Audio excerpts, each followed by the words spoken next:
Hello, everyone, and welcome to Leadership Links. My name is Ann Kintopf, and I'm the Director of Organizational Development at MyPath.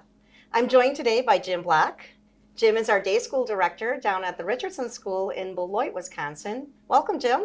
Hi, Ann. Thanks for inviting me, and I look forward to sharing some of the great things we're doing at the Richardson School. We appreciate you being here today as well. Thanks, Thank Jim. you. So Jim and I are going to be talking about engagement. How do we engage our staff in order to retain them, in order to make them happy, in order to have them, again, pass the word on that MyPath is a great place to work. So Jim, I'm going to start with some definition around engagement.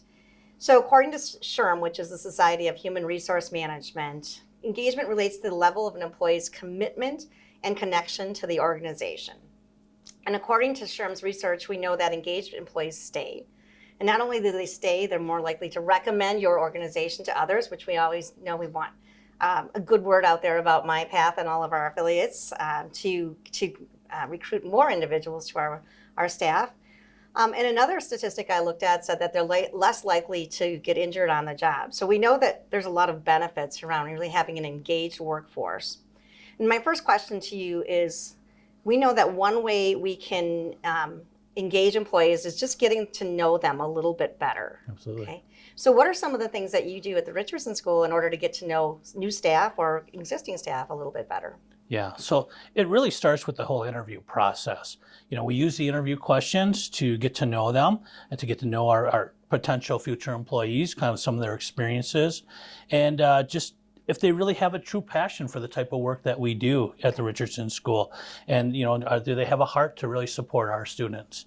As we bring new staff aboard, we tour the building, so to get them familiar with the building, kind of explain how our classrooms are organized, how our building's organized, how the day runs. We introduce them to our current staff. We also make sure that we build time in between their training times the first 2 weeks, just to kind of have conversations, touch base with them, ask them how things are going, and then just kind of find out, what's their niche, where they feel like they're fitting in, and if they have a comfortability to a preference age level or even a classroom as they start doing their observations. Okay, so kind of getting to know what, where their niches are and things like that as well, right? Absolutely. Okay, great, thanks. So, you've been in lots of my building leadership skills classes, and, we always talk about engagement in each of those classes, of course. And one concept that we've talked about a lot is being an employee-centered leader. And that the definition or the meaning around that is that we put the employee in the center of everything we do when it comes to communication, coaching, feedback, delegation, and work direction, and then recognition. So what are some of the steps that you take to make sure that your staff always feels like they've been communicated to? Sure.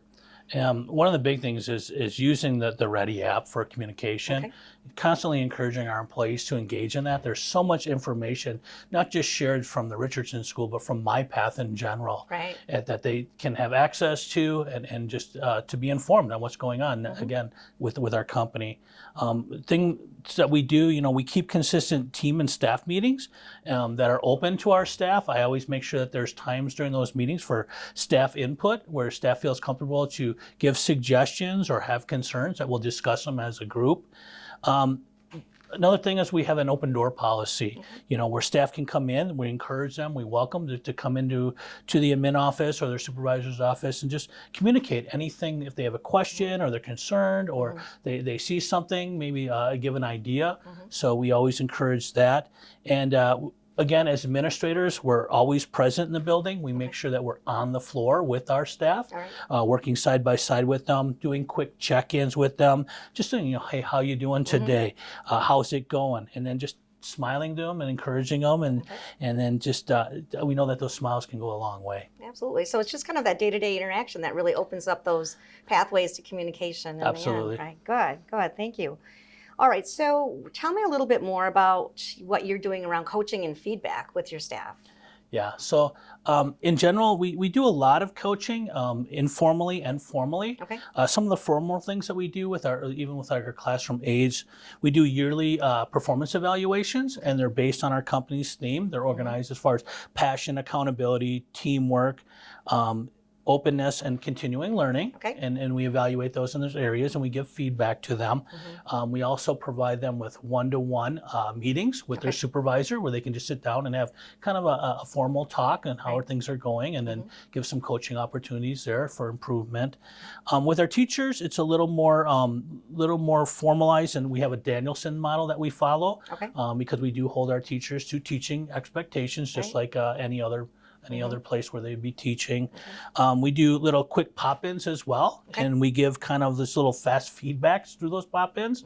Just say, hey, what we liked, what we saw, and hey, maybe some things that maybe they could work on. And then again, just having that open door policy so staff can come to us and talk to us if they need feedback, if they have questions. And then approaching things from looking for coaching opportunities instead of fault finding. Sure.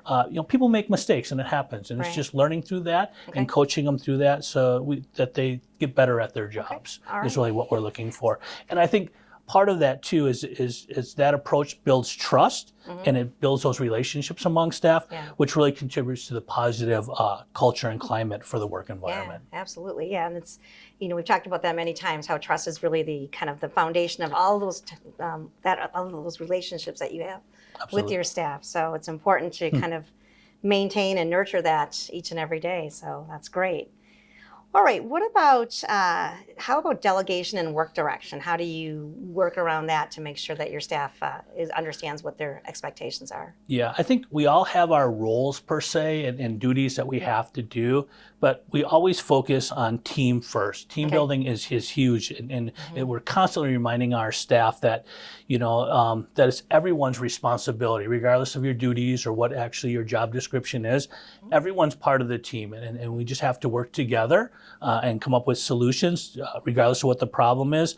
Everyone's important, and it doesn't matter, whose job it is. It's just something that needs to get done, and that's the approach we've always taken. Sounds like a real team effort, then. It is. It really is, and that's what we really focus on. All right, great. Thank you. All right, so I heard that you're doing some fun stuff around recognition. Why don't you tell me more about that? So we spent a lot of time just making sure that we are recognizing and appreciating our staff. Something that came out in our staff surveys, that staff felt that they needed to have their voices heard and to be appreciated. And so we've really responded. I think we've really stepped up. Some of the things that we've been doing is we've been making personalized cards for our staff. Where everyone can sign the card and just kind of give them a little note. We do that for their anniversaries, for their birthdays. If they're out sick, we'll drop them a note and just let them know, hey, we're thinking about you. You're still part of our team. And birthdays, so we've kind of created what we call a birthday box. And so what we'll do is we'll decorate their work area or their workspace the night before, so when they come in, it's all decorated for them, just to kind of, let them know they're appreciated. We do Employee of the Month, and with that, the employees get a T-shirt and they get the front row parking spot, which they seem to appreciate. We also do some fun incentives. Our staff meetings, we'll do drawings where they can win prizes. We just recently celebrated Para and Teacher Appreciation Week. We do an award ceremony where we give them these little goofy trophies, and we kind of make up a PowerPoint just recognizing them. We've given them like superhero names, and we just kind of a way of just recognizing them. Other things we've done team builder activities. We give out T-shirts. We do staff outings. We go bowling. We've been to Volcano Falls. We've taken them to the zoo. Food, they love food, so we're always bringing in different types of food. Things that really don't cost a whole lot of money. It just takes a little bit of time, and it goes a long way just to let them know that you care about them. Absolutely. Well, sounds like fun. So thank you for that. All right. So what other things do you think are important to employees, and how are you addressing those things when it comes to engagement?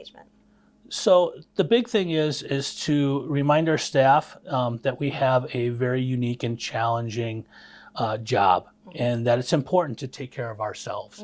I always stress that with them. Making sure that we're making sure that their needs are being met and that they're taking care of themselves emotionally and mentally as well is important. Again, using the Ready app for communication. There's resources available, for anywhere from financial services to any type of health type supports that are available to them. And then we help staff find supports for wellness and mental health through MyPath supports, Okay, like great. I mentioned. And then really after a really challenging day, we always make sure that we make a walkie-talkie check and just say, hey, we made it. You guys are awesome. We did it, you know, and Okay. just kind of checking in. And then some of the things that we've heard that our staff has been asking about is hey, you know, I'm having trouble at home. You know, I got to run my kids here. I've got to do this. I got to take care of my mom, dad. So we offered schedule modifications for our staff to kind of adapt and accommodate them, so they're not running into any discipline problems, and yet they're still able to come to work and do a good job for us. And then another thing that's really come up that we listen to our staff is daycare for our staff. Okay. There's shortages of daycare staffing around, and it becomes a need. So we're right now kind of just exploring that. How can we do that and provide some of that before and after school care for our staff's children as well. So it's something I'm working on right now. I don't have a perfect answer, but we'll find something that'll work out for them. So. All right, great, thanks. So in closing, any other thoughts or advice that you have that you want to share with our listeners when it comes to engaging your employees? I think the big thing is just keep stressing teamwork. That's huge. The other thing is just be present for your employees. Listen to them, support them, really get to know each one of your staff members, laugh with them, cry with them, you know, it goes a long way. Right. And just remind staff that every day is a great day, and that they all play such an important and invaluable role in our students' lives. And that's really our mission. Without them, you know, our students wouldn't be successful as they are. So. Well, thank you very much, Jim. Thanks for those great ideas and good advice for everybody. So I appreciate your time. Thank you. All right. To find resources on engagement and other things that will be valuable to you in your role as a manager or supervisor, please check out the resources folder on Ready app. There's a folder there entitled Building Leadership Skills Resources for Managers and Supervisors, and you'll find all kinds of other information that'll help you be successful in your role as a manager. Thanks so much for joining us today, and we hope to see you again soon.